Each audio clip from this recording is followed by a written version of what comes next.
Jason memandang Nenek Gunawan sebentar lalu berkata dengan hangat, "Nenek, apa kamu sudah tidak mencintaiku?"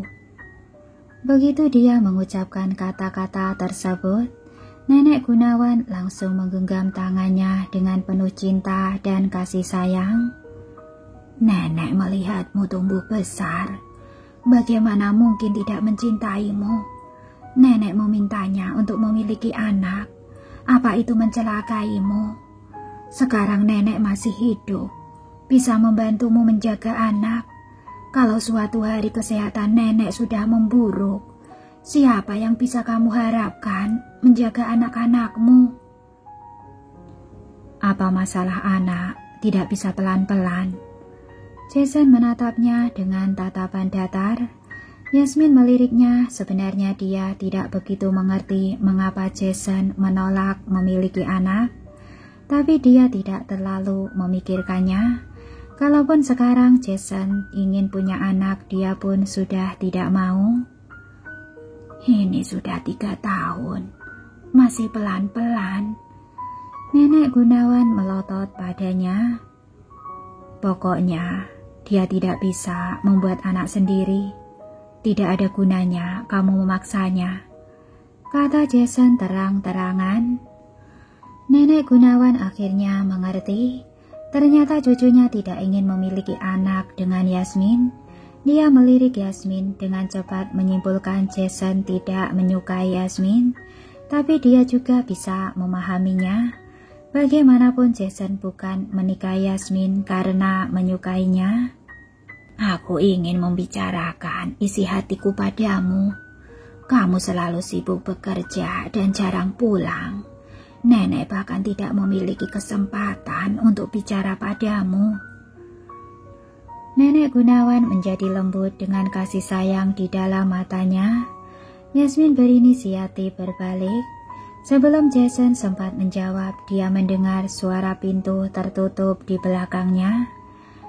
Yasmin keluar dari kamar, melihat Kevin dan Joanna duduk di kursi dan bersandar di dinding koridor rumah sakit yang terang.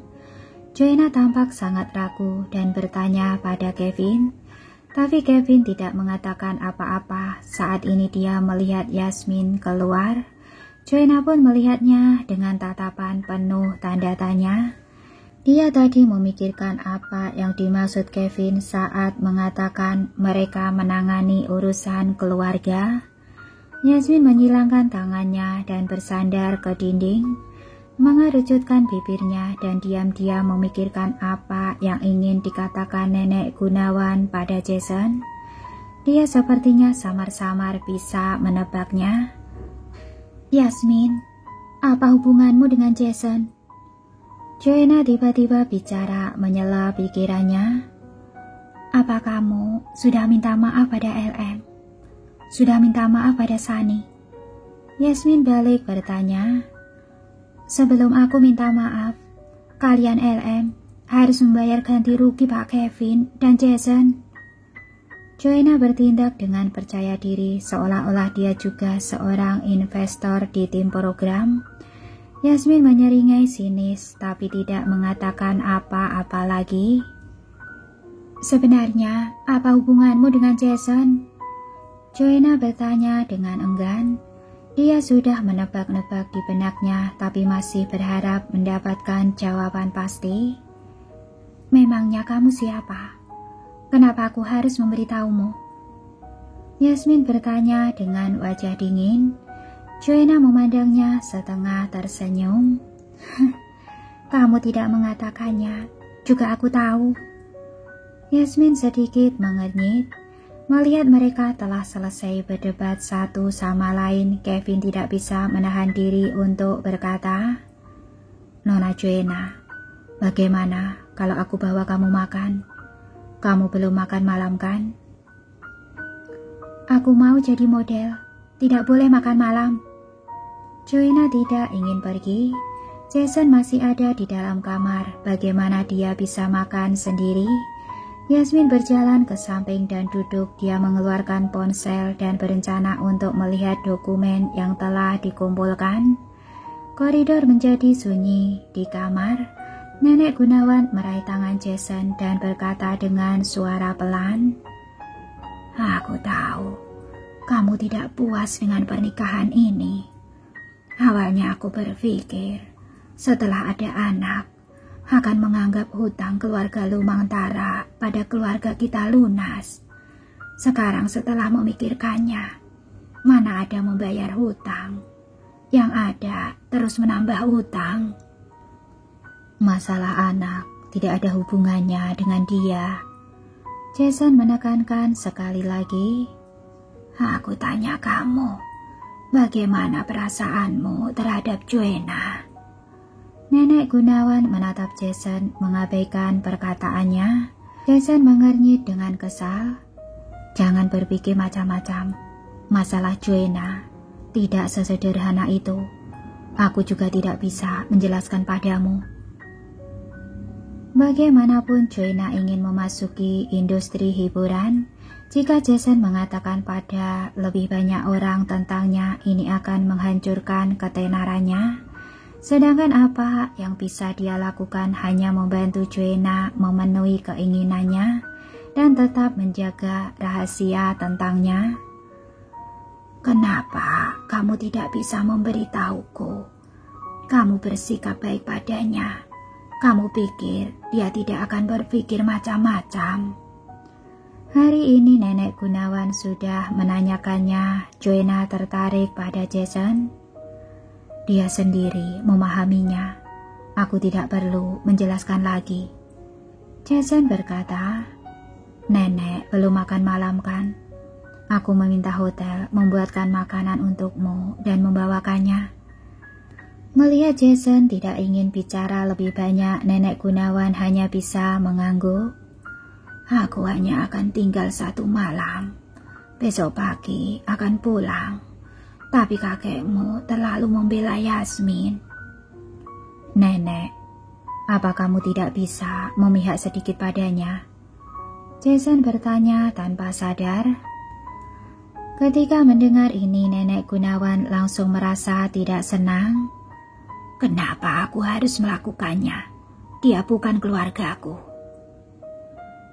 "Aku merasa tidak nyaman mendengar perkataanmu." Nada suara Jason sedikit tidak senang. Nenek Gunawan melepaskan tangannya. "Setelah dia melahirkan anak, aku masih bisa berpihak padanya. Tapi ini sudah 3 tahun. Sudah banyak uang yang dikeluarkan. Tapi di mana anaknya?" Melihat topik itu kembali lagi, Jason merasa pusing. "Aku akan memesankan makanan untukmu." Dia menunduk dan mengambil ponsel di sakunya, berencana meminta Caleb pergi ke hotel secara langsung. Dia meletakkan ponselnya, pandangannya menjadi sedikit lembut. "Aku akan pergi setelah makanan datang dan kamu selesai makan. Bagaimana?" Begitu dia selesai bicara, pesan dari Yasmin muncul di ponselnya. "Aku ada urusan, aku pergi dulu." Yasmin tidak menunggu Jason. Saat Jason keluar setelah menghibur nenek, hanya ada Kevin dan Joanna yang tersisa di pintu koridor. Begitu melihat Jason, Joanna melangkah maju dan bertanya dengan prihatin, "Bagaimana kondisi nenek?" Mata Jason tidak hangat, tapi nadanya seperti biasa. "Tidak ada yang serius. Tapi mulai sekarang, kamu tidak boleh berinteraksi dengan nenekku." Ketika mendengar ini, Joanna langsung merasa sedih. "Jason, nenek sudah tua dan membutuhkan seseorang mengobrol dengannya. Aku akan menemaninya mengobrol." Begitu dia selesai berbicara, dia menarik perhatian Jason. Matanya yang serius dan tajam membuat Joanna merasa sedikit panik. Dia menggigit bibirnya, memutar matanya, dan bertanya dengan lembut, "Ada apa?" Kevin berdiri tidak jauh dari situ, menyaksikan pemandangan ini dengan santai.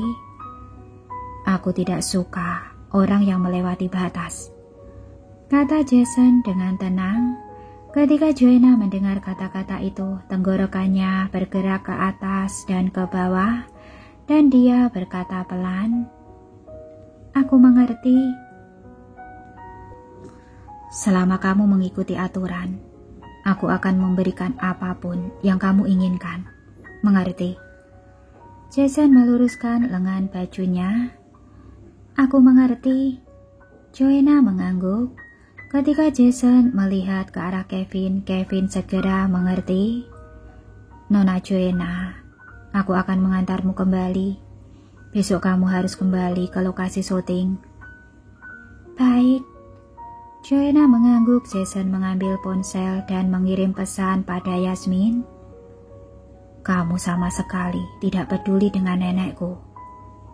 Yasmin sedang duduk di dalam mobil hendak menemui profesor yang direkomendasikan oleh Chandra. Bagaimana mungkin dia punya waktu untuk berurusan dengan nenek Gunawan yang berpura-pura sakit? "Aku ada urusan, kamu saja yang menemani nenek." Ketika Jason menerima pesannya, dia mengerutkan kening dan bersandar ke dinding mengetik perlahan, "Handi memanggilmu."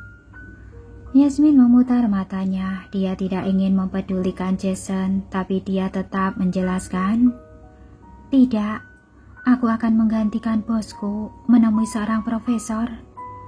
Jason melihat pesannya dan berpikir keras, mengapa Yasmin tidak mau memberitahukan identitas aslinya. Kevin dan Joanna masuk ke dalam mobil. Begitu dia menyalakan mesin, dia mendengar Joanna bertanya, "Yasmin dan Jason adalah sepupu kan? Pantas saja Jason sangat menghormatinya di lokasi syuting dan melindunginya." Kevin tercengang namun segera bereaksi dan berkata sambil tersenyum, "Jangan diam-diam menanyakan masalah pribadinya. Kamu bertanya juga aku tidak berani menjawab. Kamu juga bukannya tidak tahu sifat dia." "Aku hanya bicara saja." Joanna bersandar di kursi dengan ekspresi lega di wajahnya. Kevin melirik Joanna melalui kaca spion. "Kenapa kamu berpikir Yasmin adik sepupunya?" "Kak Jason merahasiakan pernikahannya. Sepertinya dia merasa istrinya memalukan. Bagaimana bisa membawanya ke hadapanku? Kamu juga mengatakan mereka sekeluarga. Kalau begitu, pasti kerabat." Joanna menganalisisnya dan merasa dirinya sangat pintar. Kevin hampir tertawa terbahak-bahak. Dia mengangguk. "Itu masuk akal." Setelah dia selesai berbicara, dia menerima pesan. "Setelah mengantarkannya, datanglah ke rumah sakit menjaga nenekku." Ekspresi Kevin hampir tidak terkontrol saat melihat pesan itu. Syuting dihentikan sehari, dia ingin berkeliaran. Yasmin tiba di pintu kamar pribadi hotel yang disebutkan Chandra. Dia membuka pintu dan melihat Handi duduk di dalam. Sudut matanya berkedut. "Kenapa dia ada di sini lagi?" Chandra sedang mendiskusikan rincian latar belakang sejarah dengan profesor tua itu.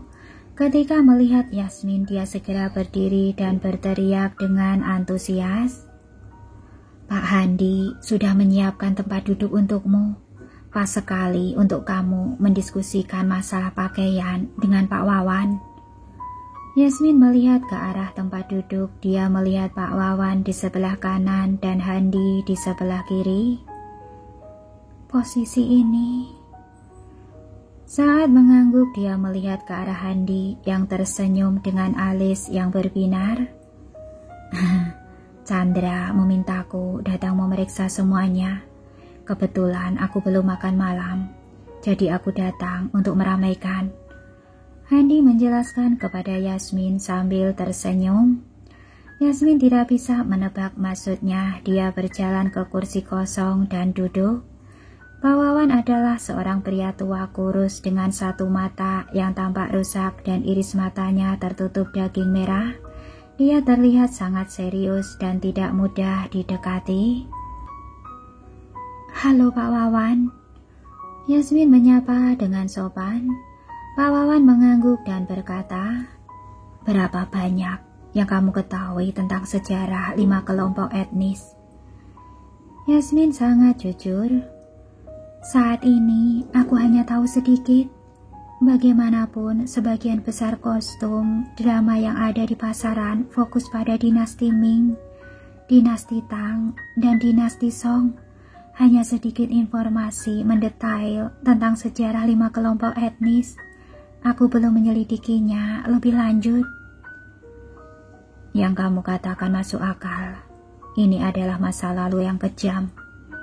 Pak Wawan tidak meremehkan Yasmin. Handi mengangkat wajahnya dan menatap Yasmin tanpa berkedip. Yasmin sangat rendah hati ketika meminta nasihat dari Pak Wawan.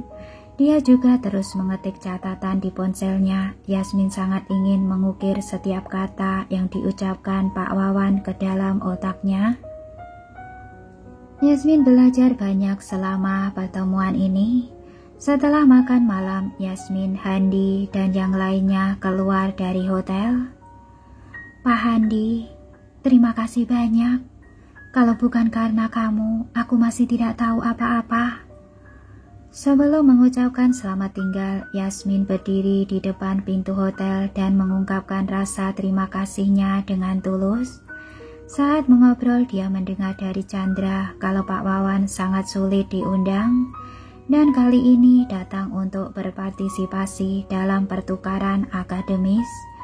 Awalnya Pak Wawan sama sekali tidak ingin datang, tapi Handi bersikeras memanggilnya datang. Bahkan secara khusus memanggil Yasmin untuk belajar. Handi menunduk dan menatap Yasmin dengan senyuman menawan alami di bibirnya.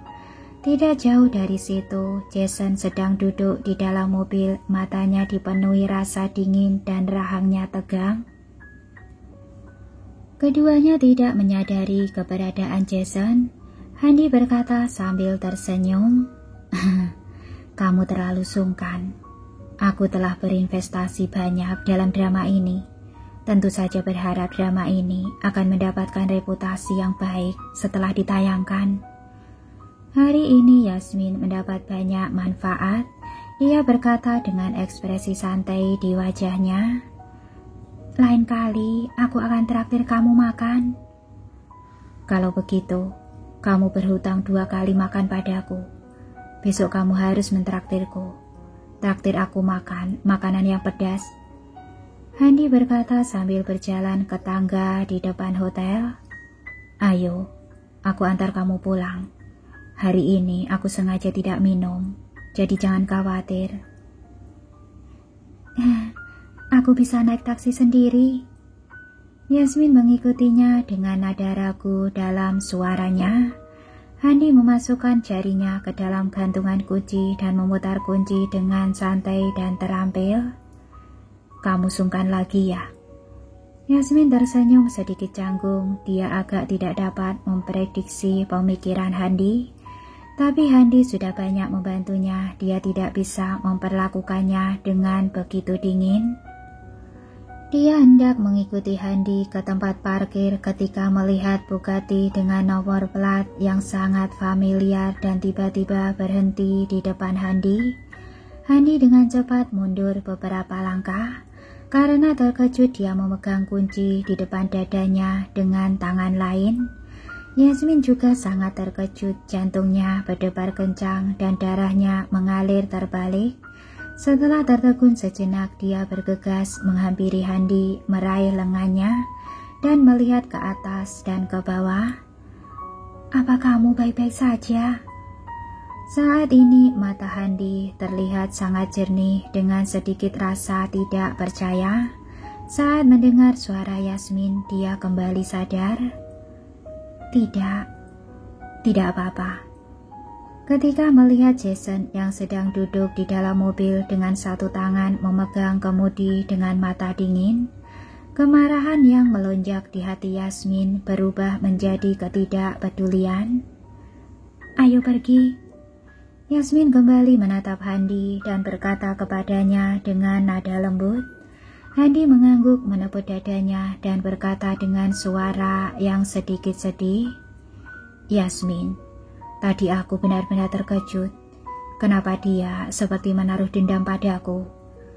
Yasmin selalu merasa sikap Handi seperti pelakor, tapi mengingat Jason hampir menabraknya, dia merasa wajar jika Handi merasa takut. Mereka berdua baru saja melangkah maju ketika Jason membunyikan klakson mobil dengan keras. Suara klakson yang keras membuat amarah yang tertahan di hati Yasmin meledak lagi.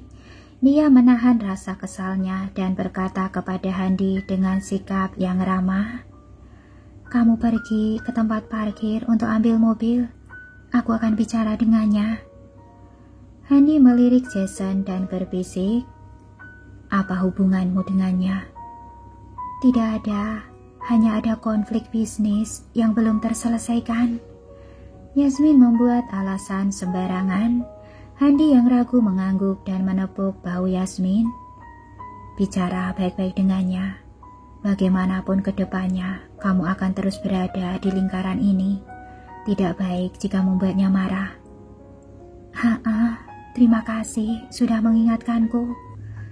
Begitu Yasmin selesai bicara, dia berjalan menuju Jason. Handi melirik Jason sambil tersenyum. Ketika dia berbalik, senyum di wajahnya menghilang seketika, hanya menyisakan kesuraman. Mereka begitu mesra di lokasi syuting hingga para penggemar mengira mereka adalah pasangan. Bagaimana bisa hanya karena konflik bisnis? Yasmin mengetuk jendela mobil Jason dengan ekspresi tidak sabar di matanya. Jason membuka jendela mobil, matanya yang menghadap ke atas penuh dengan sarkasme. "Apa urusanmu? Adalah menemui kakak kelas secara pribadi di belakangku." "Kamu mengikutiku?" Yasmin terus menatapnya.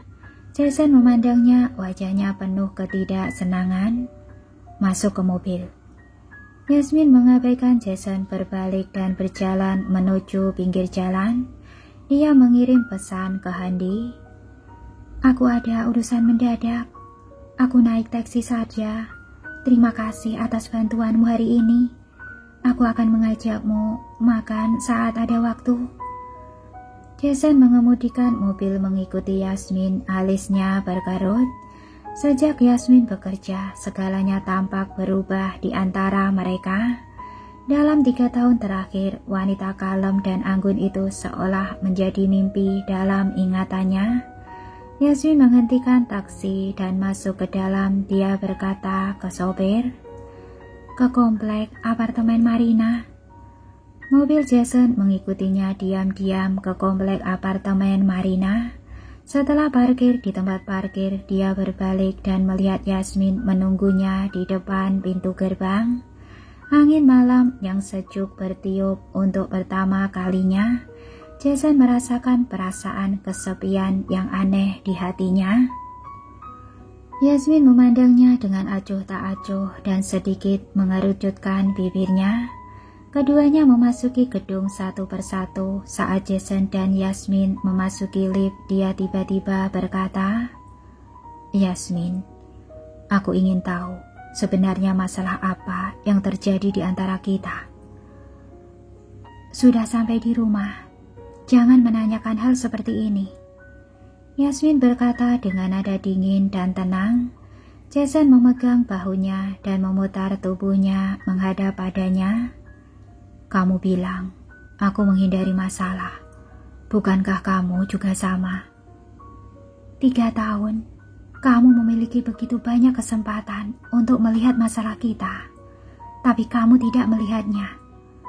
Yasmin merasa lucu dan bertanya, "Apa kamu tidak merasa terlambat menanyakan hal ini sekarang?"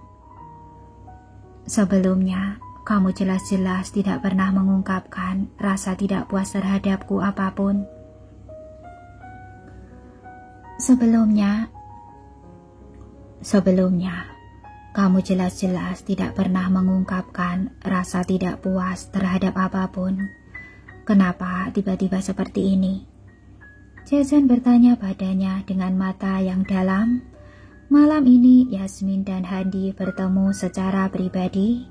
Jason merasa merupakan keajaiban dia bisa tidak marah dan masih dapat membicarakan masalah pernikahan dengan begitu tenang dan damai pada Yasmin.